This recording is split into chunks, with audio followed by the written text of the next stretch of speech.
Il posa son regard sur sa femme, qui tenait leur fils de 2 jours dans ses bras tremblants, et prononça 5 mots qui allaient le hanter pour le reste de sa vie. Dégage. C'est fini. Il pensait se débarrasser d'un fardeau. Il pensait faire une bonne affaire en changeant de partenaire. Mais il ignorait que la femme frissonnante qui se tenait sur le seuil de sa porte venait de devenir l'unique propriétaire du gratte-ciel même dans lequel il travaillait. Il l'a mise à la porte sous la pluie, sans savoir que dans 24 heures, elle ne serait pas seulement son ex-femme, elle serait sa patronne. Voici l'histoire du regret ultime. La pluie à Paris ne faisait pas que tomber. Elle martelait le toit de la petite maison de location de la rue des Lilas, résonnant comme du gravier jeté sur de la tôle. À l'intérieur, l'air était chaud, mais l'atmosphère était glaciale. Chloé ajusta le poids du siège auto, ses bras la faisant souffrir. Elle était sortie de la maternité de Port-Royal il y a seulement 1 heure, son corps était encore enflé, ses points de suture de la césarienne tiraient à chaque pas, envoyant des décharges de douleur aiguë dans son flanc. Mais la douleur physique n'était rien comparée au nœud d'angoisse qui se serrait dans son estomac. Elle avait appelé Lucas 3 fois depuis le hall de l'hôpital. Aucune réponse. Elle lui avait envoyé un SMS pour dire qu'elle rentrait en VTC. Aucune réponse. Lucas, appela Chloé, la voix rauque. Elle poussa la porte d'entrée avec sa hanche, secouant l'eau de son manteau. Lucas, on est rentré. Il a dormi tout le long du trajet. Le salon était étrangement rangé. Ce fut la première chose qu'elle remarqua. La pile de courrier qui trônait habituellement sur la console avait disparu. Les plaids étaient pliés avec une précision militaire. Et puis elle vit les valises. 3 grandes valises noires se dressaient comme des sentinelles près de la porte. Lucas était assis dans son fauteuil en cuir, un verre de liquide ambré à la main. Il ne la regardait pas. Il fixait l'écran noir de la télévision. Il portait son beau costume. Le bleu marine qu'il gardait habituellement pour les grandes présentations chez Wellington Logistique. Lucas, murmura Chloé, une rougeur froide montant à son cou. Est-ce qu'on va quelque part? Lucas se tourna enfin. Son visage était illisible, un masque d'indifférence lisse qui était plus terrifiant que la colère. Il se leva, prit une lente gorgée de son verre et le posa sur un sous-verre. Non, Chloé, dit-il, sa voix terriblement calme. Nous n'allons nulle part.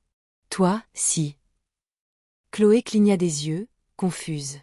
Elle baissa les yeux vers le nourrisson endormi dans le siège-coque, le petit Léo, âgé d'à peine 48 heures, puis regarda son mari de 3 ans. Je ne comprends pas. C'est une blague? Je viens d'être opérée, Lucas. Je peux à peine marcher. Ce n'est pas une blague, dit une voix féminine venant de la cuisine. Chloé se figea. La porte de la cuisine s'ouvrit et une femme en sortit. C'était Manon. Chloé la connaissait. Manon était la responsable de compte junior dans l'entreprise de Lucas. Elle avait 22 ans, était ambitieuse et portait actuellement le peignoir en cachemire préféré de Chloé, celui que Chloé avait reçu comme cadeau de mariage. Manon s'appuya contre le cadre de la porte, croisant les bras.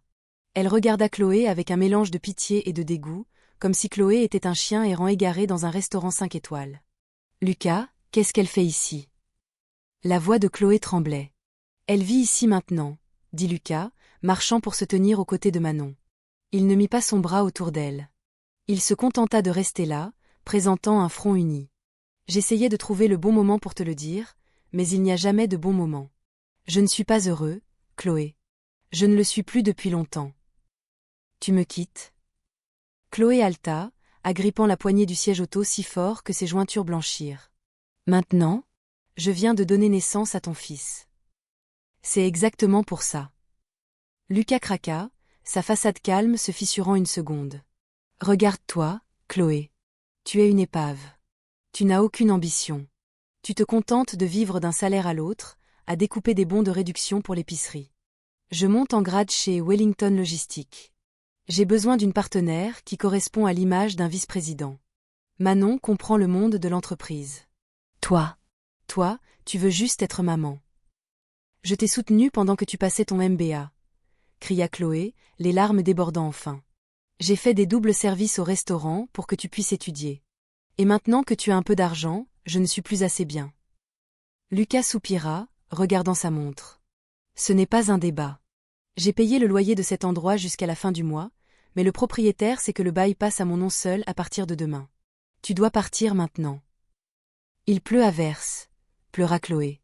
Je n'ai nulle part où aller. Mes parents ne sont plus là. J'ai un nouveau-né, Lucas. Ton fils? Lucas jeta un coup d'œil au siège auto, son expression se durcissant. Je t'enverrai un chèque pour la pension alimentaire une fois que les avocats auront rédigé les papiers. Mais là, tout de suite, je ne peux pas avoir un bébé qui pleure ici. J'ai une réunion avec le directeur régional demain matin. J'ai besoin de dormir. Il attrapa la valise la plus proche, celle de Chloé, réalisa-t-elle, et la traîna jusqu'à la porte d'entrée, l'ouvrant sur la tempête extérieure. Le vent hurlait, projetant la pluie dans le couloir. Lucas, s'il te plaît, supplia Chloé, tombant à genoux, ignorant la douleur déchirante dans son abdomen. Laisse-moi juste rester dans la chambre d'amis pour une semaine, juste le temps que je trouve un endroit. Ne fais pas ça à Léo. Manon s'avança, ses talons claquant sur le parquet. Elle s'accroupit, non pas pour aider, mais pour regarder Chloé dans les yeux. Ne rends pas ça pathétique, Chloé. Aie un peu de dignité. Il ne veut pas de toi. Lucas attrapa Chloé par le bras, la relevant de force. Dégage, Chloé, avant que j'appelle la police pour te faire expulser pour violation de domicile. Il poussa les 2 autres valises sur le perron. Chloé trébucha en arrière, enroulant instinctivement son corps autour du siège auto pour protéger Léo. Elle recula sur le béton mouillé.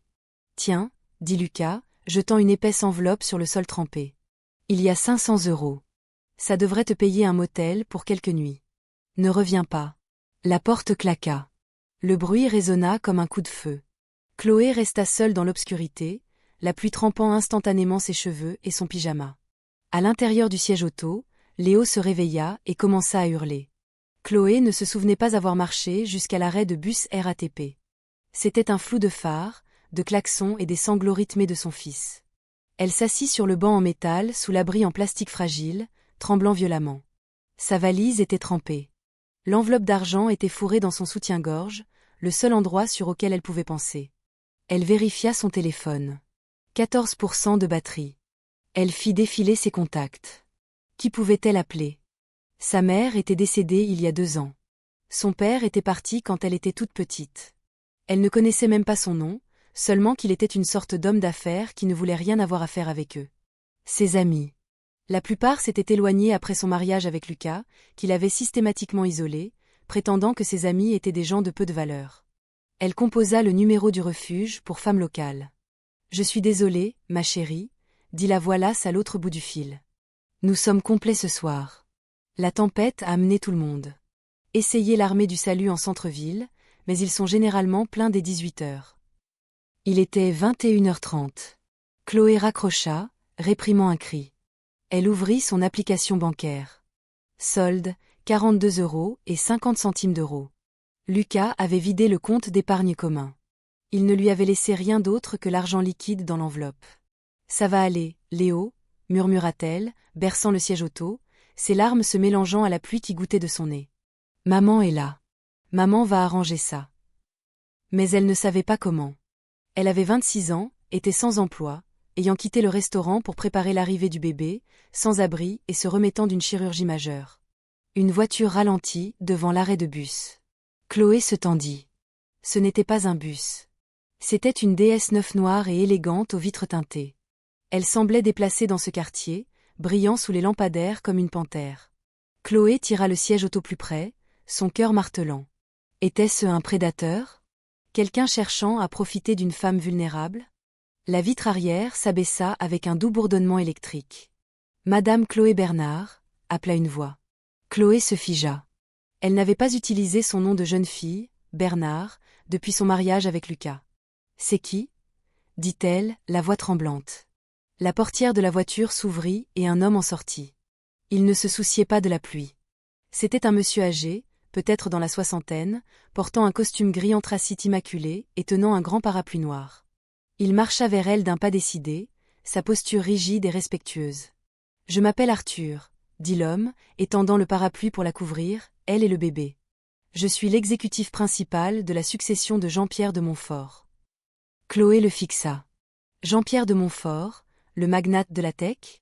Je pense que vous faites erreur sur la personne. » « Je ne fais pas erreur, » dit doucement Arthur. Il regarda les valises, puis le bébé qui pleurait, et enfin la dévastation sur le visage de Chloé. Son masque professionnel s'adoucit en une sympathie sincère. Jean-Pierre de Montfort est décédé il y a 3 jours à Genève. C'était votre père, Chloé. Chloé sentit le monde tourner. Mon père? Non.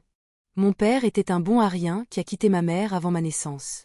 Ce n'était pas un milliardaire. C'était un homme compliqué, corrigea gentiment Arthur. Il a fait beaucoup d'erreurs. Quitter votre mère fut la plus grande, mais il gardait un œil sur vous. Il savait que vous aviez épousé Lucas. Il savait que vous étiez enceinte. Arthur fit une pause, regardant en direction de la maison dont elle venait d'être expulsée. Il savait aussi que votre mari n'était pas satisfaisant. Chloé laissa échapper un rire amer et hystérique. Pas satisfaisant, c'est le moins qu'on puisse dire. Madame Bernard, dit Arthur, plongeant la main dans sa poche et en sortant un mouchoir. Il le lui offrit. Selon les termes du testament de M. de Montfort, il y avait des conditions spécifiques concernant votre héritage. Il voulait s'assurer que vous soyez libre de certaines attaches avant d'intervenir. Cependant, voyant votre situation actuelle, je crois avoir le pouvoir discrétionnaire d'accélérer le calendrier. Héritage. Chloé s'essuya le visage. Je ne veux pas de son argent. Où était-il quand ma mère est morte? Il a payé ses frais d'hôpital anonymement, révéla Arthur calmement. Et il a payé vos frais de scolarité via un fonds de bourse d'études. Il observait de loin. C'était un lâche en matière de cœur, Chloé, mais c'était un génie en matière de finances. Et il vous a tout laissé. Chloé le dévisagea. Tout. Le groupe Montfort, énuméra Arthur. Les avoirs immobiliers, les brevets technologiques, les parts majoritaires dans plusieurs firmes logistiques mondiales, y compris la société mère de Wellington Logistique. Le souffle de Chloé se coupa. Wellington? Là où Lucas travaille. La même, dit Arthur, une lueur d'acier entrant dans ses yeux. Vous possédez maintenant 51% de la holding qui possède son employeur. Mais nous pourrons discuter du portefeuille plus tard. Pour l'instant, vous et Maître Léo avez besoin d'un endroit chaud pour dormir. Arthur fit un geste vers la porte ouverte de la DS9. L'intérieur ressemblait à un vaisseau spatial. Cuir chaud, éclairage ambré doux. Où m'emmenez-vous? Demanda Chloé, hésitante. Au Four Seasons George V pour ce soir, dit Arthur. Et demain, au domaine Montfort. C'est votre maison maintenant. Chloé regarda en arrière vers la rue sombre, menant à la petite maison de location où son mari buvait actuellement du whisky avec sa maîtresse. Elle regarda la voiture de luxe. Elle regarda son fils. Arthur, demanda-t-elle. Oui, madame. Est-ce que Lucas est au courant? Arthur sourit, une expression fine et acérée. Personne ne le sait. Le testament est scellé jusqu'à ce que vous l'acceptiez formellement. Pour le reste du monde, l'Empire est dans les limbes. Pour autant que votre mari le sache, vous êtes sans abri. Chloé se leva. La douleur dans son flanc s'enflamma, mais elle l'ignora. Elle souleva le siège auto et marcha vers la DS9. Gardons les choses ainsi, dit-elle, pour l'instant. La suite présidentielle au Four Seasons était plus grande que la maison entière que Chloé avait partagée avec Lucas. Arthur avait pris des dispositions pour qu'un médecin privé vienne dans la chambre vérifier ses points de suture et examiner Léo. Tout était pris en charge. Pour la première fois depuis des jours, Chloé dormit. Elle se réveilla le lendemain matin avec l'odeur du café frais et la vue de la skyline de Paris, à travers les baies vitrées. Mais ce n'était pas juste un nouveau jour. C'était une nouvelle vie. Arthur attendait dans le coin salon, une tablette et une pile de documents sur la table. « Bonjour, mademoiselle Bernard, » dit Arthur. Il était déjà revenu à son nom de jeune fille. « J'espère que vous avez bien dormi. »« Oui, » dit Chloé, s'enveloppant dans un peignoir moelleux. Elle se sentait différente. La peur de la veille s'était calcifiée en une résolution froide et dure. Qu'est-ce qui se passe maintenant? Maintenant, dit Arthur en tapotant la pile de papier, nous exécutons la transition. Vous avez hérité d'actifs totalisant environ 1,4 milliard d'euros. Cependant, votre père était un homme de théâtre. Il a laissé un message vidéo. Arthur lui tendit un iPad. Il appuya sur lecture. L'écran montra un homme qui ressemblait de façon choquante à Chloé. Les mêmes yeux sombres, la même mâchoire. Il était assis dans un bureau high-tech, paraissant frêle mais intense. « Chloé, » dit l'homme à l'écran. Sa voix était grave. « Si tu regardes ceci, c'est que je suis parti. Je n'ai aucune excuse pour mon absence dans ta vie. J'ai bâti un empire, mais j'ai échoué à bâtir une famille. Je te laisse mon travail, mon fardeau et mon pouvoir. Mais le pouvoir doit être exercé, pas seulement détenu. Tu es marié à un homme nommé Lucas. Mes enquêteurs me disent que c'est un petit homme avec un gros ego. S'il est toujours à tes côtés et te traite bien, tu peux partager cette fortune avec lui. S'il t'a laissé tomber. L'homme à l'écran se pencha vers la caméra. Alors utilise mon héritage pour l'écraser. Le sang des Montfort ne tolère pas les imbéciles. Bienvenue dans le jeu, ma fille. La vidéo se termina. Chloé fixa l'écran noir. L'écraser, murmura-t-elle. Nous avons une situation qui se développe, dit Arthur en vérifiant son téléphone. Ce matin, Lucas a déposé une demande de divorce par voie électronique. Il a cité des différences irréconciliables et demande la garde exclusive de l'enfant, affirmant que vous êtes instable et sans abri. Il veut éviter de payer la pension alimentaire. Les mains de Chloé se serrèrent en poing. Il m'a jeté dehors. Comment peut-il prétendre que je suis instable parce que je suis sans abri quand c'est lui qui m'a rendu sans abri? La loi est un jeu de narration, dit Arthur calmement. Il a un travail, un domicile et un avocat. Jusqu'à hier, vous n'aviez rien. Mais la narration change aujourd'hui. Je veux qu'il paie, dit Chloé. Pas de l'argent. Je veux qu'il ressente ce que j'ai ressenti. Je veux qu'il se sente petit. Alors nous devons être stratégiques, conseilla Arthur. Le conseil d'administration du groupe Montfort se réunit dans 3 jours pour discuter de la succession. Ils s'attendent à ce que l'entreprise soit démantelée ou vendue. Ils ne savent pas que vous existez. Vous devez vous présenter non pas comme une épouse bafouée, mais comme une impératrice. Je ne sais rien de la gestion d'une entreprise d'1 milliard d'euros, Arthur. J'étais serveuse. Je découpais des bons de réduction. Vous avez l'ADN de votre père, dit Arthur. Et vous m'avez moi. Je vous enseignerai la logistique, mais l'attitude. Ça doit venir de vous. Les 72 heures suivantes furent un flou de transformation. Ce n'était pas juste un relooking. C'était une reconstruction. Une équipe de stylistes, de conseillers en images et de coachs exécutifs descendit dans la suite. Les cheveux de Chloé furent coupés en un carré net et puissant. Le pyjama en flanelle fut remplacé par des tailleurs Dior sur mesure et des talons Louboutin. Mais le travail le plus important se passa à table avec Arthur. Il la forma sur la structure de l'entreprise. Le groupe Montfort ne détient que des holdings, expliqua Arthur. L'une de nos filiales est Apex Holdings. Apex possède Wellington Logistics. Donc, je suis la patronne du patron de Lucas, songea Chloé, regardant l'organigramme. Précisément. Et Wellington Logistics soumissionne actuellement pour un énorme contrat gouvernemental. Un contrat que Lucas est chargé de décrocher. S'il échoue, sa carrière est finie. S'il réussit, il obtient une promotion massive.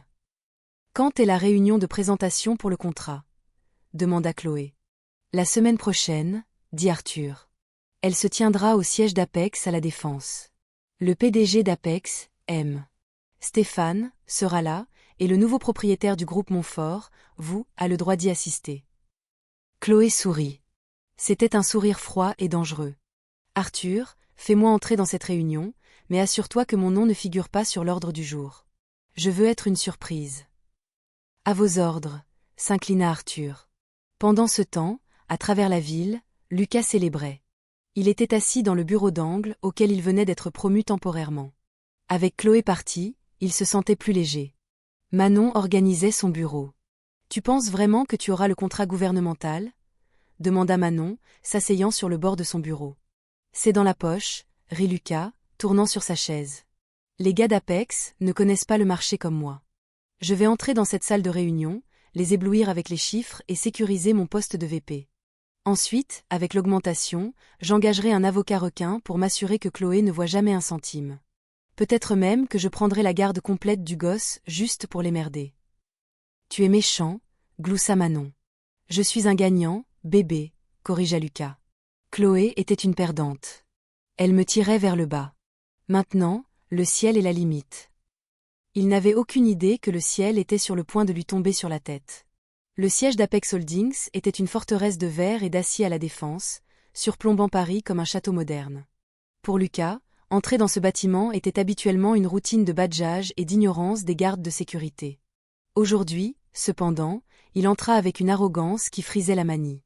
Il portait un nouveau costume qu'il avait acheté à crédit, laine italienne à rayures.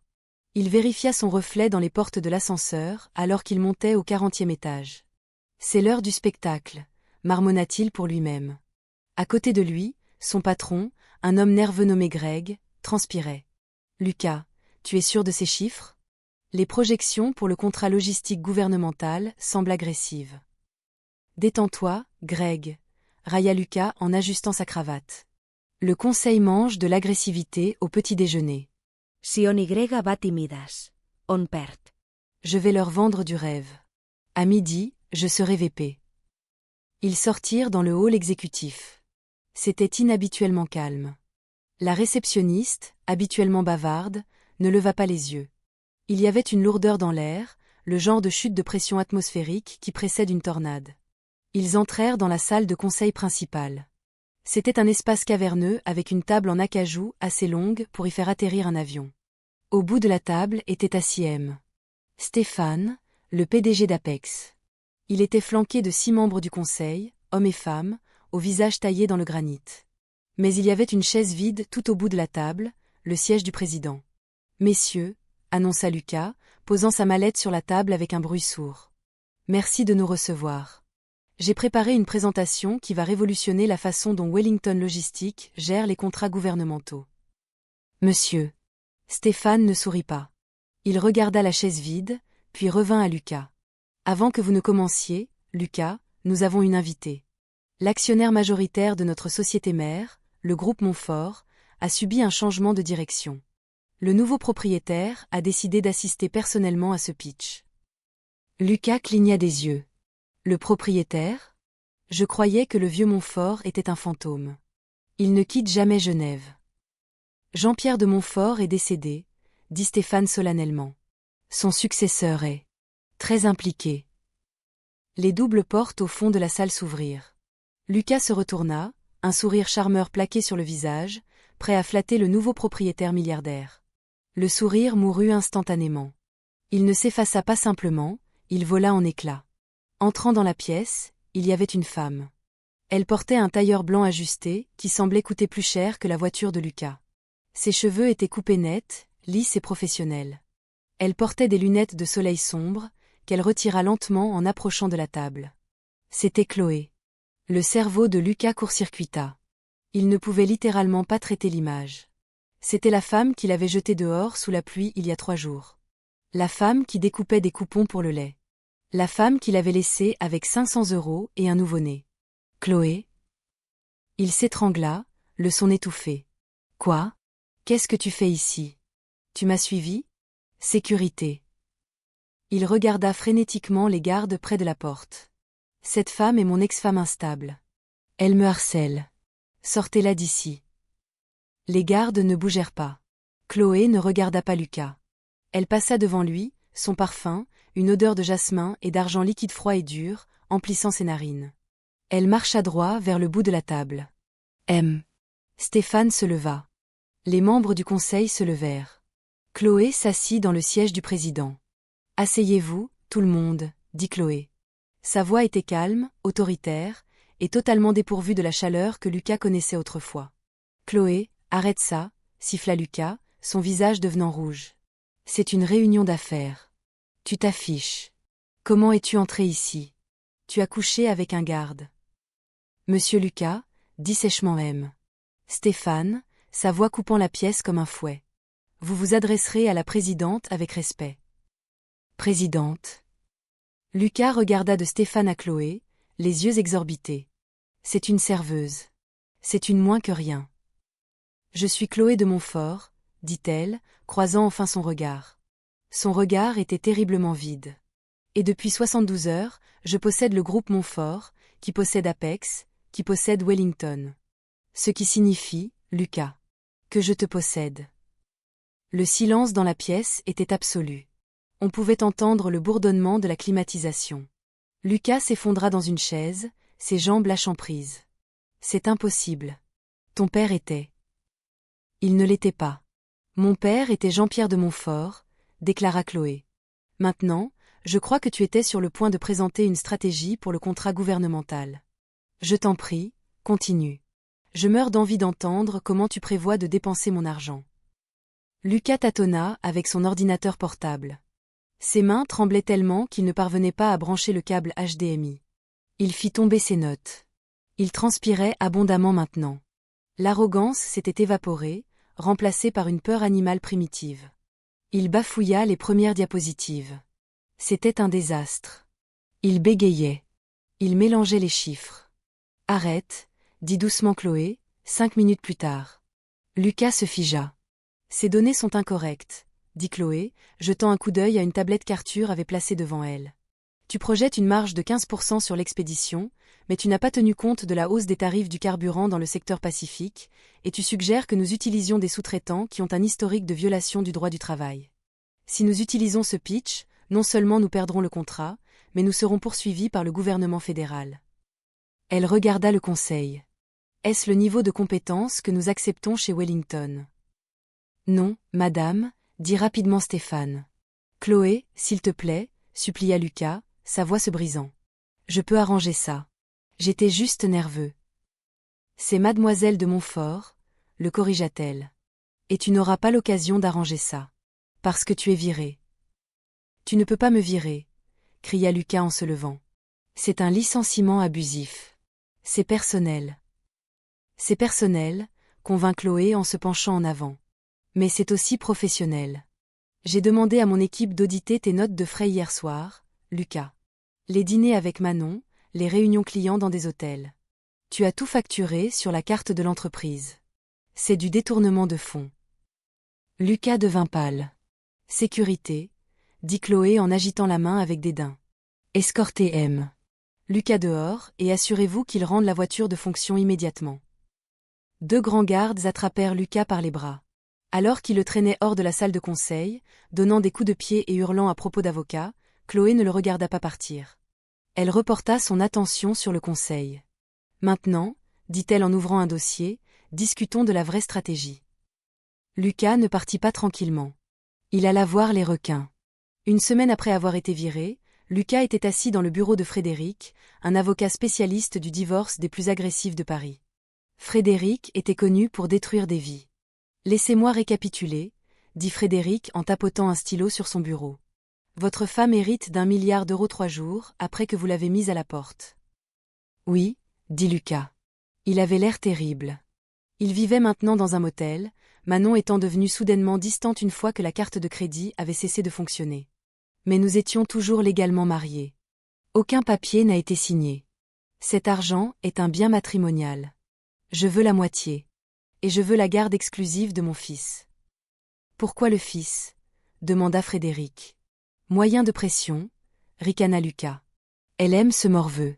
Si j'ai le gosse, elle paiera n'importe quoi pour le récupérer. Je veux 500 millions d'euros. » Frédéric sourit. « J'aime votre style, monsieur. Nous allons geler ses avoirs. Nous allons la dépeindre comme une mère incompétente dépassée par ses nouvelles responsabilités. Nous dirons que la richesse soudaine l'a rendue mentalement instable. » Ils déposèrent la motion le lendemain. Chloé reçut les papiers alors qu'elle donnait le biberon à Léo dans son nouveau bureau, la suite Pentouse de la tour Montfort. Elle les lut, son visage se durcissant. « Il veut la garde exclusive, » dit-elle à Arthur. « Il prétend que je suis erratique et absente à cause de l'entreprise. » Arthur lui versa une tasse de thé. « Il joue au poker avec une main vide, madame, mais il bluffe fort. Nous avons une date d'audience fixée à vendredi. »« Je ne veux pas transiger, » dit Chloé. « Il pense qu'il peut utiliser mon fils comme monnaie d'échange. Je veux le détruire en audience publique. » La salle d'audience était bondée. La presse avait eu vent de l'histoire de la Cendrillon milliardaire, et les journalistes s'alignaient sur les bancs du fond. Lucas était assis avec son avocat, l'air suffisant. Il portait une minerve, un accessoire affirmant clairement que les gardes de sécurité de Chloé l'avaient blessé. Frédéric, l'avocat de Lucas, se leva et livra une déclaration d'ouverture théâtrale. « Votre honneur, mon client est une victime. C'est un père aimant qui a été jeté par une femme que l'argent a changé. Mademoiselle de Montfort a abandonné ses devoirs maternels pour jouer au PDG. Nous demandons 50% du domaine Montfort et la garde physique exclusive de l'enfant mineur, Léo. » Le juge regarda Chloé. La défense a-t-elle une déclaration?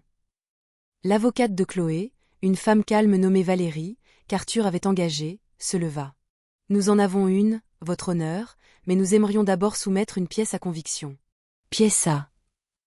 Elle tendit une clé USB à l'huissier. Qu'est-ce que c'est? Objecta Frédéric. Des images de sécurité, dit Valérie. De la caméra Ring du domicile conjugal. La nuit où M. Lucas prétend que sa femme l'a abandonné. Lucas se figea. Il avait oublié la caméra Ring. Il pensait avoir annulé l'abonnement, mais il ne l'avait pas fait. La vidéo fut diffusée sur les grands écrans de la salle d'audience. L'audio était net, le bruit de la pluie, la vue de Chloé tenant un nouveau-né et suppliant. « Laisse-moi juste rester dans la chambre d'amis pour une semaine. Ne fais pas ça à Léo. Dégage, Chloé. Il y a 500 €. Ne reviens pas. » Le halètement dans la salle d'audience fut audible. Le visage du juge devint orageux. « C'est ça le père aimant ?» demanda Valérie, mettant la vidéo en pause sur le visage ricanant de Lucas. Un homme qui jette un nourrisson de 2 jours dans une tempête. « C'est hors contexte !» cria Lucas en se levant. Elle était hystérique. « Asseyez-vous, monsieur !» aboya le juge. De plus, poursuivit Valérie, concernant la réclamation financière. Lucas prétend que l'héritage est un bien matrimonial. Cependant, Jean-Pierre de Montfort était un homme très paranoïaque. Le trust a été établi en Suisse il y a 10 ans. Il contient une clause de « mauvaise conduite ».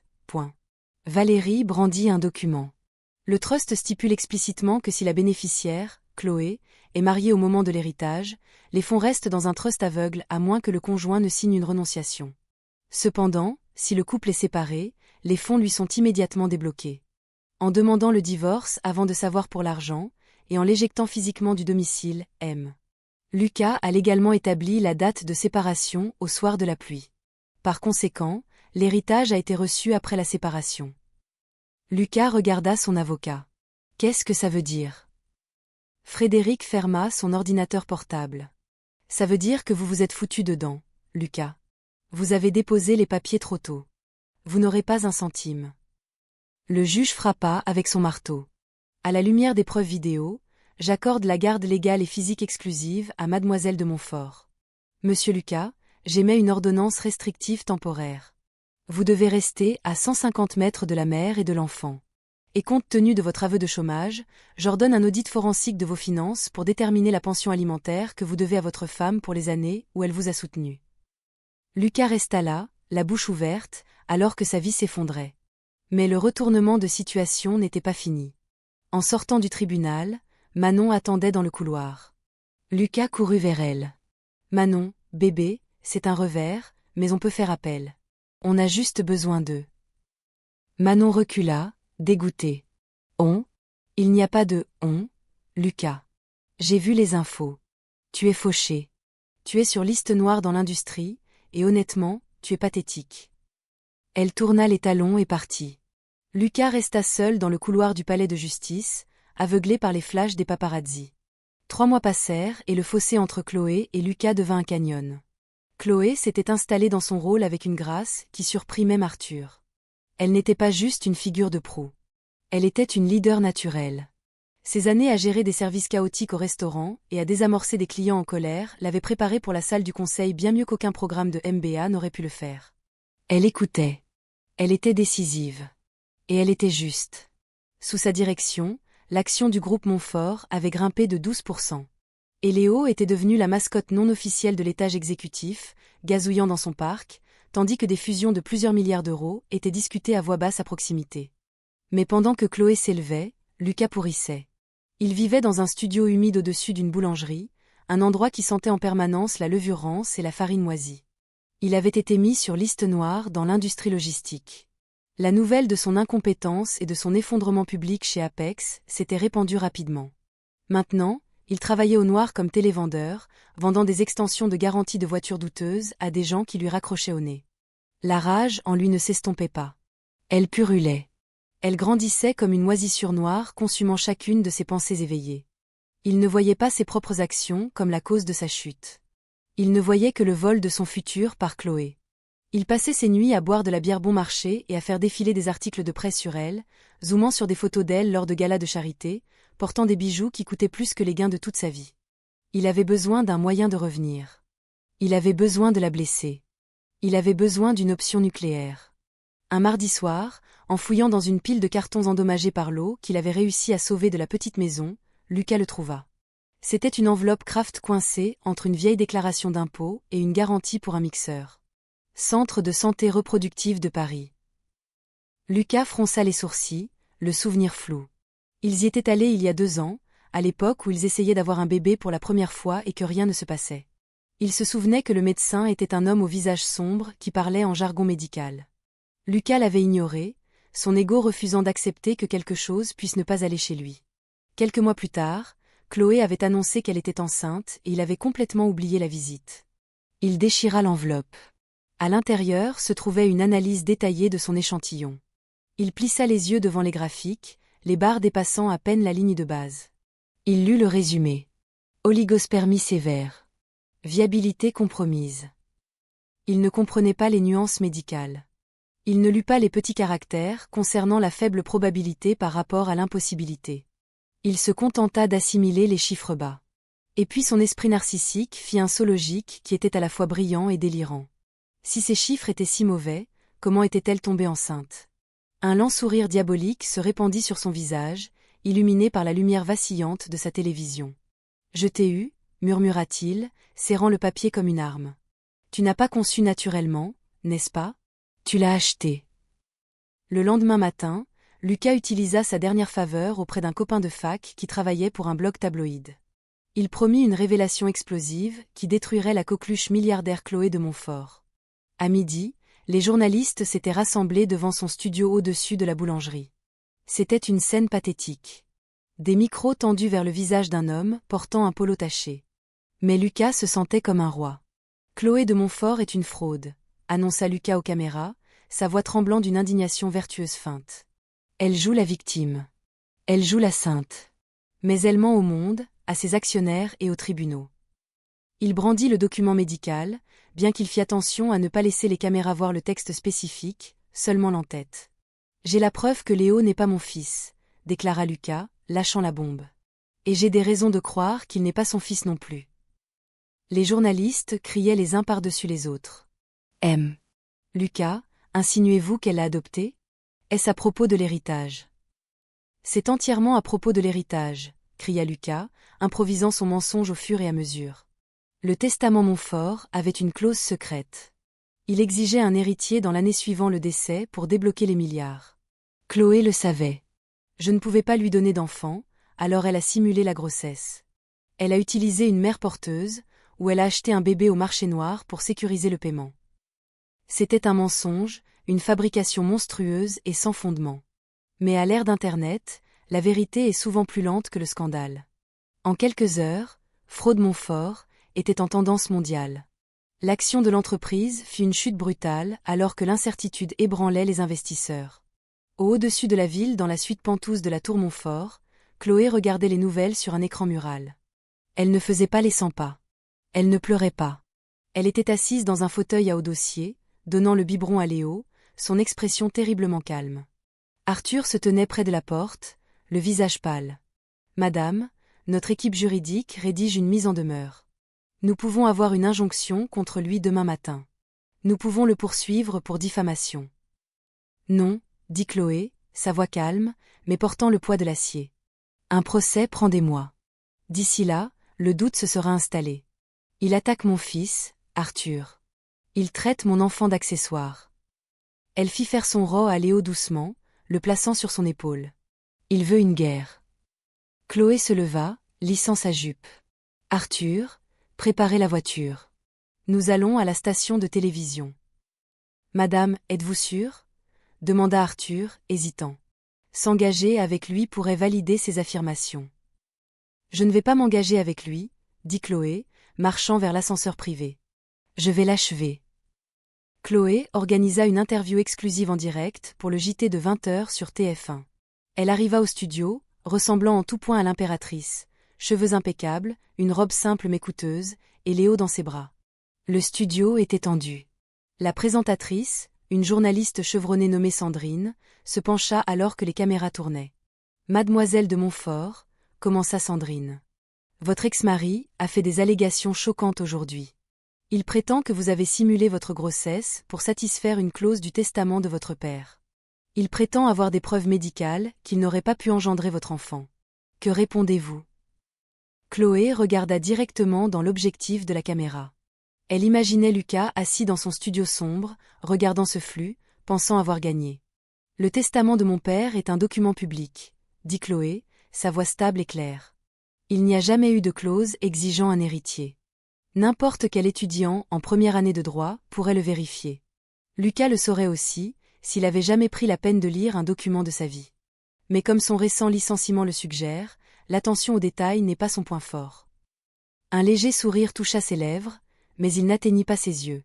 Cependant, continua Chloé en déplaçant légèrement Léo sur ses genoux, puisqu'aime. Lucas a abordé le sujet de la biologie et des secrets, je pense qu'il est temps de révéler le seul secret que j'ai gardé. Chloé fit un signe de tête à Arthur, qui se tenait hors du plateau. Il s'avança et remit à la présentatrice une enveloppe scellée. Lucas prétend que Léo n'est pas son fils, dit doucement Chloé. Et ironiquement, il a raison. Les yeux de Sandrine s'agrandirent. La régie devint silencieuse. Il est. Oui, dit Chloé, sa voix prenant un ton de tristesse douce et compatissante. Il y a 2 ans, quand nous sommes allés à cette clinique, les médecins nous ont donné les résultats. Lucas a été diagnostiqué comme stérile. Complètement. Les médecins le lui ont dit en face. Mais Lucas. C'était un homme d'une immense fierté. Il était si arrogant, si incapable d'accepter un défaut en lui-même qu'il a supprimé ce souvenir. Il est entré dans le déni. Il m'a dit que tout allait bien. Chloé baissa les yeux vers Léo, caressant sa joue, jouant à la perfection le rôle de l'épouse dévouée et souffrante. Je voulais un bébé, dit-elle, sa voix se brisant juste assez pour être déchirante. Et j'aimais Lucas. Malgré ses défauts, je voulais lui donner la famille qu'il désirait. Alors, j'ai fait un choix. J'ai utilisé un donneur de sperme. Le studio était mort de silence. Je ne l'ai jamais dit à Lucas, confessa Chloé au monde entier. Je ne voulais pas blesser son ego fragile. Je l'ai laissé croire qu'il était le père. J'ai protégé sa fierté jusqu'à la toute fin. Je l'ai laissé penser qu'il était un homme capable de créer la vie parce que je l'aimais assez pour porter ce secret seul. Elle regarda à nouveau la caméra, son regard transperçant l'écran. Alors Lucas, tu as raison. Tu n'as aucun droit sur Léo. Pas parce que je suis une méchante et pas à cause d'un complot, mais parce que tu ne pouvais pas me donner d'enfant. Tu nous as mis à la porte sous la pluie en pensant abandonner ton propre sang. Mais tu abandonnais juste la seule personne qui t'ait jamais assez aimé pour te protéger de la vérité. Mademoiselle de Montfort, murmura Sandrine, sincèrement émue. C'est un sacrifice incroyable. C'était une erreur, corrigea Chloé, sa voix se durcissant. J'ai essayé de protéger un homme qui finirait par laisser son nouveau-né dans une tempête. Je ne ferai plus cette erreur. Dans le studio au-dessus de la boulangerie, le silence était assourdissant. Lucas était assis sur son canapé taché, la télécommande tremblant dans sa main. Il sentit le sang quitter son visage. La seule carte qu'il pensait avoir, la fausse grossesse, s'était retournée en l'humiliation ultime. Il n'était pas le héros exposant une fraude. Il était l'ex-mari stérile et délirant qui venait de forcer sa femme à révéler qu'elle avait eu pitié de lui. Le monde entier savait maintenant qu'il ne pouvait pas avoir d'enfant. Le monde entier savait qu'elle l'avait couvert. Son téléphone commença à vibrer. Pas pour des demandes d'interview, mais de moqueries. Twitter s'enflammait déjà. Il était la risée de tous.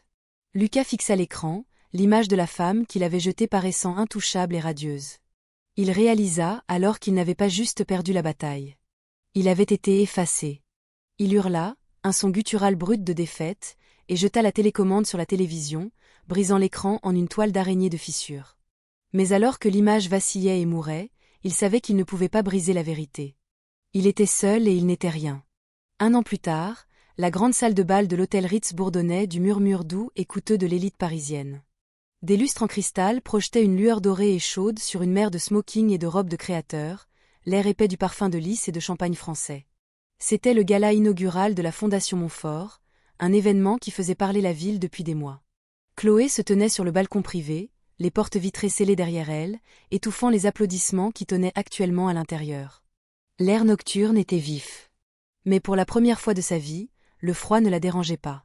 Elle portait une robe de velours bleu nuit qui drapait sa silhouette comme une armure. Sa posture droite, le menton haut. Elle regardait les lumières de la ville, des millions de points lumineux s'étendant dans l'obscurité. Il y a un an, elle était là-bas, frissonnante sur un trottoir avec 500 € dans son soutien-gorge et le cœur brisé. Ce soir, elle possédait la ligne d'horizon. La lourde porte vitrée s'ouvrit dans un chuchotement. Arthur sortit, la refermant doucement derrière lui pour préserver le calme. Il tenait une tablette dans une main et 2 verres d'eau pétillante dans l'autre. « Les dons battent des records ce soir, madame », dit Arthur, sa voix teintée d'une rare note de fierté. L'initiative de la seconde chance pour les mères célibataires en crise a été entièrement financée pour la prochaine décennie. Nous avons levé assez de capitaux pour construire 3 nouveaux refuges avant que l'hiver ne s'installe. Chloé prit le verre qu'il offrait, ses doigts effleurant le cristal froid. Elle prit une gorgée, les bulles piquantes contre sa langue. « C'est bien, » dit-elle doucement, ses yeux toujours fixés sur l'horizon. Aucune femme ne devrait avoir à rester sous la pluie. Aucun enfant ne devrait l'avoir à dormir dans un siège auto parce que son père a décidé qu'il était un inconvénient.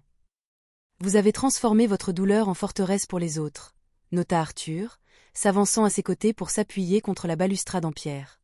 Votre père a bâti un empire de richesse, Chloé. Vous bâtissez un empire d'héritage. Chloé sourit, mais c'était une chose faible et distante. L'héritage est compliqué, Arthur. Ce n'est pas seulement ce que l'on construit. C'est ce que l'on enterre. Elle se tourna pour lui faire face, son expression se durcissant légèrement. Avons-nous le rapport final? Arthur hocha la tête. Il n'avait pas besoin de demander à qui elle faisait référence. Il tapa sur l'écran de sa tablette, ouvrant un fichier qui contenait une unique photographie granuleuse et quelques paragraphes de texte. Nous l'avons, rapporta Arthur, son ton passant au pur business. Lucas a quitté la région comme prévu. Il s'est relocalisé dans un petit village reculé dans la Creuse. L'audit forensique l'a laissé sans rien. Pas d'économie, pas d'actifs, et un dossier de crédit qui ne lui permettra pas de louer plus qu'une chambre. « Et son emploi ?» demanda Chloé. « Il travaille comme chef d'équipe dans un entrepôt logistique de niveau intermédiaire, » lut Arthur dans le fichier. « Le salaire est modeste. Les heures sont longues. Je crois qu'il pointe à 4 heures du matin. Il vit seul dans une petite annexe délabrée. Pas de présence sur les réseaux sociaux, pas de petit ami. Il s'est effectivement effacé. » Chloé écouta la description de la nouvelle vie de Lucas, une prison de médiocrité. C'était un sort bien pire que la prison pour un homme comme Lucas. Il avait besoin d'admiration. Il respirait la validation. Être un moins que rien, être un petit rouage dans une machine au milieu de nul paraissait une torture quotidienne. « Est-ce qu'il sait ?» demanda Chloé, sa voix tombant à un murmure qui s'élevait à peine au-dessus du vent. Arthur leva les yeux, confus. « C'est que vous réussissez ? Je suis sûr qu'il évite les nouvelles. Ce serait trop douloureux pour lui. » Non. Chloé secoua la tête, une lumière étrange et illisible entrant dans ses yeux. « Est-ce qu'il connaît la vérité sur vous, le donneur ?» Arthur fronça les sourcils, abaissant la tablette. « Je ne vous suis pas, madame. La vérité est ce que vous avez dit au monde à la télévision en direct. Qu'il était stérile. Que vous avez utilisé un donneur pour épargner ses sentiments. C'est pour ça qu'il s'est enfui. L'humiliation de sa stérilité et la réalisation que Léo n'était pas de son sang. » Chloé se tourna à nouveau vers la ville, agrippant la balustrade du balcon jusqu'à ce que ses jointures blanchissent. « Arthur, tu te souviens du dossier médical que Lucas a trouvé? Celui qu'il a essayé d'utiliser pour me faire chanter. » Oui, le rapport de la clinique de fertilité. Lucas n'a jamais lu le rapport complet, dit Chloé, sa voix stable et froide. Il n'a vu que la page de résumé qui signalait une faible motilité et des problèmes de viabilité. Le médecin nous a dit qu'il serait difficile de concevoir, frisant l'impossible, mais il n'a jamais dit que c'était 0. Arthur s'immobilisa complètement. Le vent fouettait sa veste de costume, mais il ne bougea pas. Lucas n'était pas stérile, confessa Chloé, le secret se déversant enfin dans l'air nocturne. Il avait un faible taux, oui, mais la nature a trouvé un chemin. Nous n'avons pas utilisé de donneur, Arthur. Je ne suis jamais allé à une banque de sperme. Léo est son fils biologique. Il a le nez de Lucas. Il a son menton. Arthur la dévisagea, la bouche légèrement ouverte, son calme se fissurant pour la première fois depuis des années. « Vous avez menti, » murmura-t-il. « Vous avez dit au monde entier qu'il était stérile. Vous l'avez dépouillé de sa revendication de paternité à la télévision nationale. Vous l'avez laissé croire qu'il n'avait aucun lien génétique avec le garçon. Il voulait renier son fils, dit Chloé, ses yeux brillant d'un feu protecteur féroce. Il est passé aux infos pour dire que Léo était un faux. Il voulait dire au monde que mon fils était un accessoire, une entité distincte achetée pour une transaction. Alors je lui ai donné ce qu'il voulait. Je lui ai donné une porte de sortie. Elle se tourna vers Arthur, son expression implacable. Si Lucas savait que Léo était de lui, il ne s'arrêterait jamais. Il poursuivrait pour des droits de visite juste pour me tourmenter. Il essaierait d'empoisonner l'esprit de Léo en grandissant. Il utiliserait mon fils comme un pion pour le reste de sa vie. Chloé prit une profonde inspiration, le poids du mensonge s'installant confortablement sur ses épaules. En convainquant Lucas qu'il est stérile, j'ai coupé le cordon. Il croit avec une certitude totale qu'il n'a aucun lien biologique avec nous. Il pense que Léo est l'enfant d'un étranger, et à cause de cela, il restera dans la Creuse. Il ne regardera jamais en arrière. Il ne frappera plus jamais à ma porte. Arthur regarda la femme qui se tenait devant lui. Il avait connu son père, un requin impitoyable. Mais Jean-Pierre de Montfort avait utilisé sa cruauté pour l'avidité. Chloé l'utilisait pour l'amour. C'était une distinction terrifiante et belle. Un sourire lent et respectueux se répandit sur le visage d'Arthur. Il inclina la tête bien bas. « Votre père aurait été terrifié par vous, Chloé, » dit Arthur doucement. « C'est le plus grand compliment que je puisse faire. »« J'ai appris du meilleur, » répondit Chloé, finissant son eau. Elle se détourna de la balustrade, loin du froid et de l'obscurité, et regarda vers la chaleur de la salle de bal où son avenir l'attendait. À l'intérieur, quelque part dans la suite VIP, Léo dormait profondément, en sécurité et aimé, protégé par une forteresse de milliards et une mère qui brûlerait le monde pour le garder au chaud. Lucas était parti, un fantôme hantant un entrepôt au milieu de nulle part, vivant un mensonge qu'il avait forcé à concevoir. Il l'avait mise à la porte pour trouver une vie meilleure. Et ce faisant, il lui avait remis les clés du royaume, et elle l'avait enfermé dehors pour toujours. « Viens, Arthur, dit Chloé, s'avançant vers la lumière. Nous avons des invités à divertir. »